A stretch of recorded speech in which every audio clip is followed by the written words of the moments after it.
नमस्ते दोस्तों। क्या आपने कभी सोचा है कि प्रकृति हमें कितना कुछ देती है?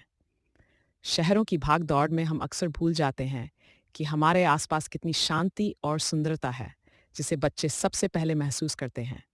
पेड़, नदियाँ, जानवर और एक बच्ची की मासूमियत से भरी हंसी, ये सब हमें याद दिलाते हैं कि जीवन कितना अद्भुत है।